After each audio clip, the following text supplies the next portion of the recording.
আমরা এখন যাচ্ছি রিসাং ঝর্ণার দিকে। কিছুক্ষণ আগে হচ্ছে আমরা সাজেক থেকে খাগড়াছড়ি এসে পৌঁছেছিলাম। তারপরে জাস্ট দুপুরের খাবার খেয়ে এখন রওনা দিয়েছি ঝর্ণার দিকে। এবং ও ঝর্ণায় যাওয়ার রাস্তাটা আমার কাছে খুবই ভালো লাগতেছে, কারণ হচ্ছে পাহাড়ের ভিতর দিয়ে যে রাস্তাটা, চারিদিকে সবুজ পাহাড়, দুদিকে তার ভিতরে রাস্তা বেশ।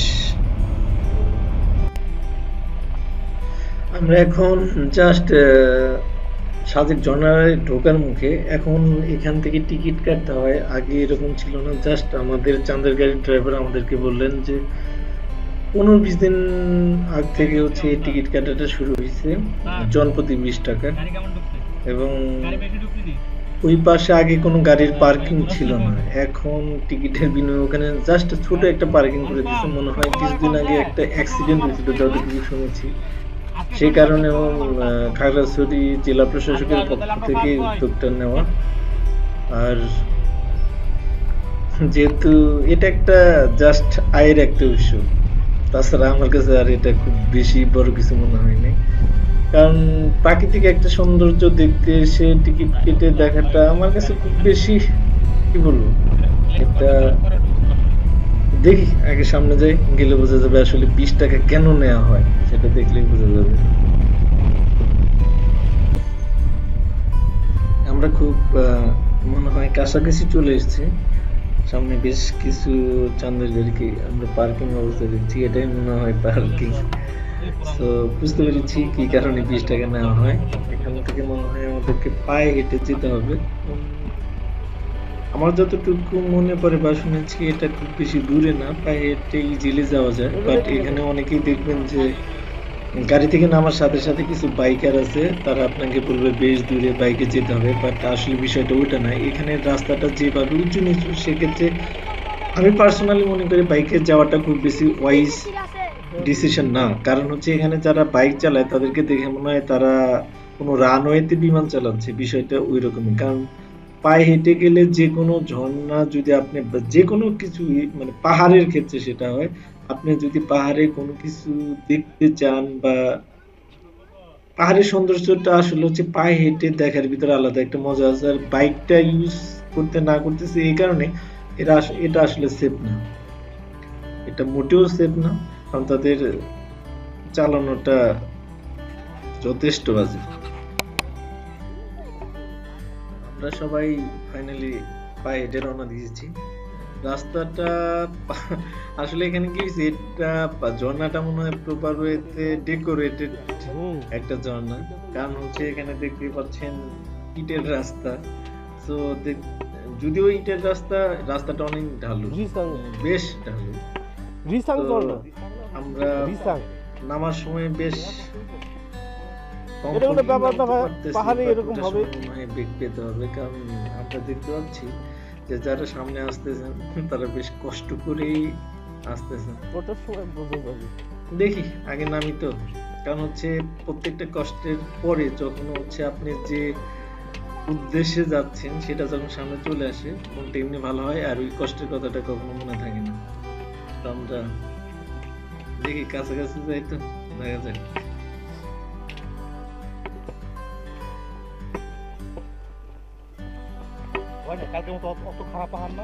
এটা কোনো জিনিস আমরা কালকে যা করছি,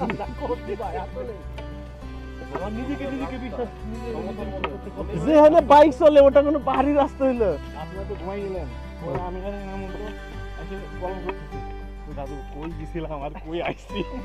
সত্যি বড় কথা, কালকে ব্যাডলি খুব ফিলিংস হয়েছে, আমার গলার ভিতরে পানি যায়, পানিও ধরে।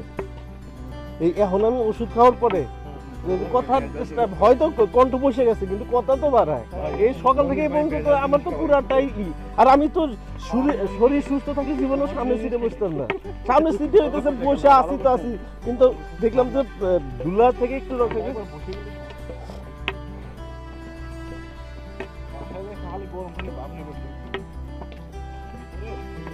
ভাবিও ঠিক মতো দিতে পারবে। আজকালের পক্ষে তো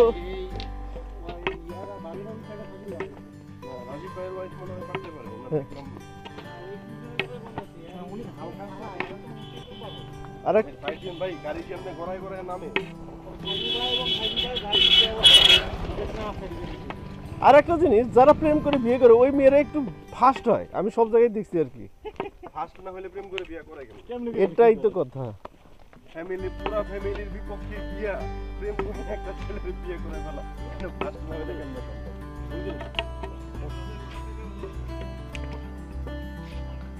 এই মুনি ভাই আমার মনে হয় কি আমরা যাই তার আসেন, তাছাড়া হচ্ছে কি করবেন না। আমরা যে জায়গাটা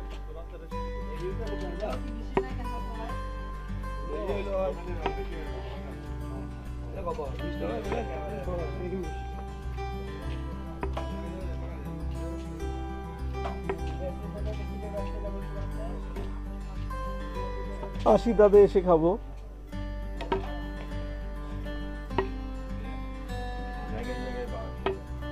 আসলে যে কোনো পাহাড়, সেটা রাঙামাটি হোক, বান্দরবন হোক আর খাগড়াছড়ি হোক, বাঁশ বাঁশ এবং বাঁশ। আপনি বাঁশ ছাড়া মানে আপনি যে কোনো জায়গায় যাবেন, দেখবেন যে আপনাকে বাঁশ দেওয়ার জন্য কিছু পোলাপান দাঁড়ায় আছে, জোর করে আপনাকে বাঁশ কেনাবে। জীবনটাই তো বাসময় ভাই, এটা তো তুমি পুরো সমতল রাস্তা, এইটুকু জায়গাতে ওরা এই বয়লা আনতে হবে।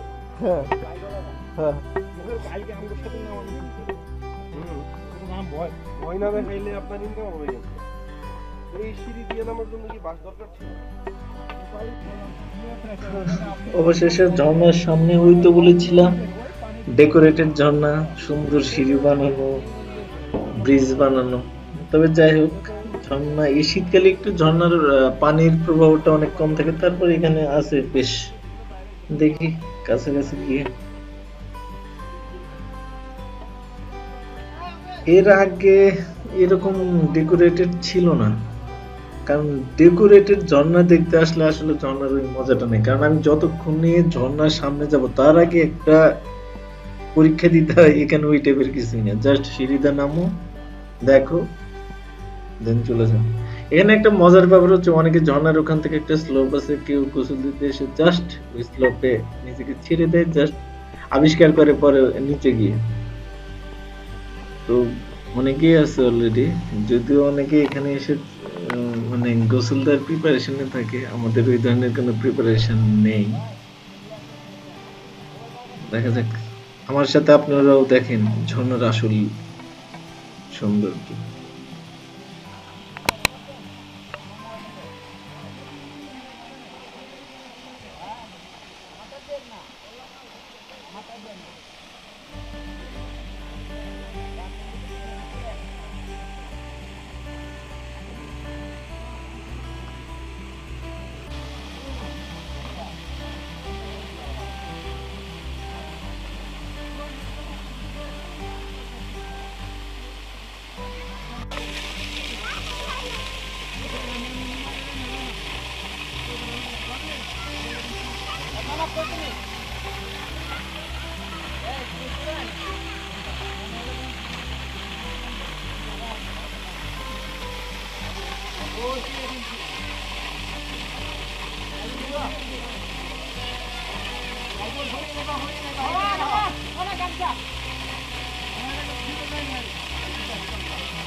চলে যাই, দেখা দেখা শেষ।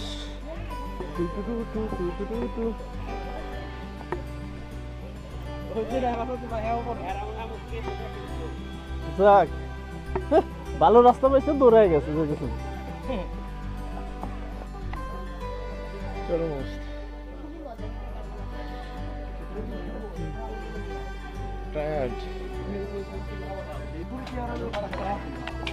যেহেতু পাহাড়ে এসেছি আর অনেক তো ডাবটা তো খেতেই হবে। একটু ডাব খেয়ে নিই।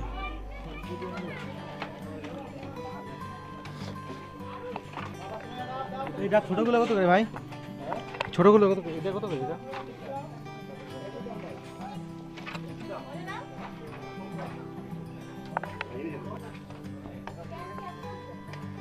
ডাব খেতে খেতে বিদায় নিচ্ছি। আশা করি ভালো আছেন, ভালো থাকবেন এবং ভালো রাখবেন। আল্লাহ হাফেজ।